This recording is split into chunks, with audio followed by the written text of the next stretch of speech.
ตัวหน่อยไปออกว่าจืดหน่อยนะย่อเจ๊สิจุ๊มจีอัวจีอัวนอกอัวหอเล็กขออยู่สารนอกสิ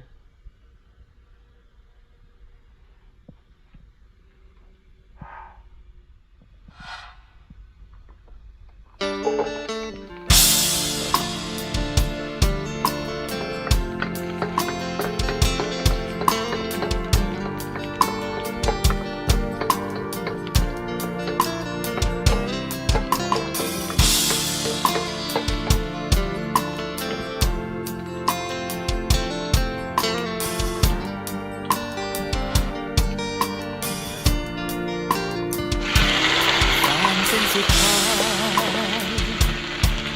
ตอนตะวันบ่ายโค้งลงมานายสั่งให้ลงมือฆ่าเด็กตาดำๆศรัทธาสลาย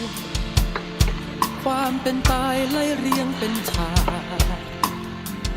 จากเริ่มถึงนี้ยิ่งนานเหนี่ยวไกลปืนเหยียบศพข้ามไปคว้าเอาเงิน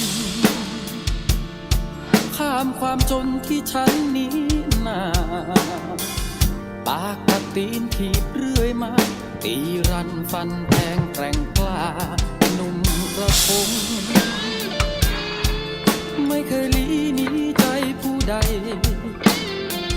แรงมาเราก็แรงไปกัดแก่งแย่งชิงก้อนเงินจนพบกับนายผู้มากลายด้วยบารมีเงินยิ่งใหญ่ขับเมืองทุกคนต้องก้มหัวมือกุมต่ำ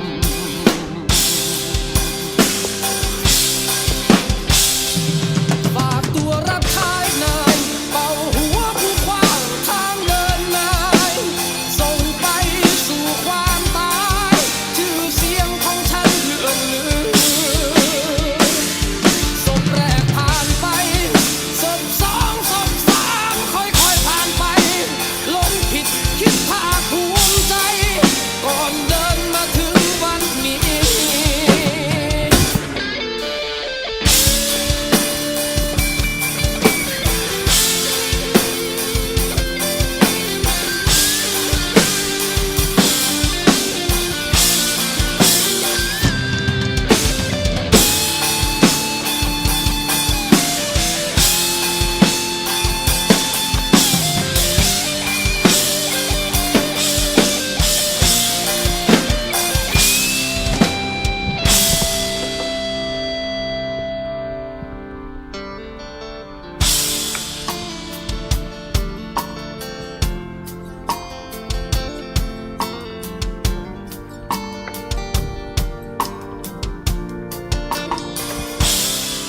โชคร้ายเขาเห็นนายซื้อขายกัญชานายมองแล้วส่งสายตาฉันภาวะใจตกลงปีนไปตายเสียเถิดหันปืนเข้าหาหัวนายเหนียวไกลแล้วฉันโล่งใจได้กลิ่นไอของความดีงาม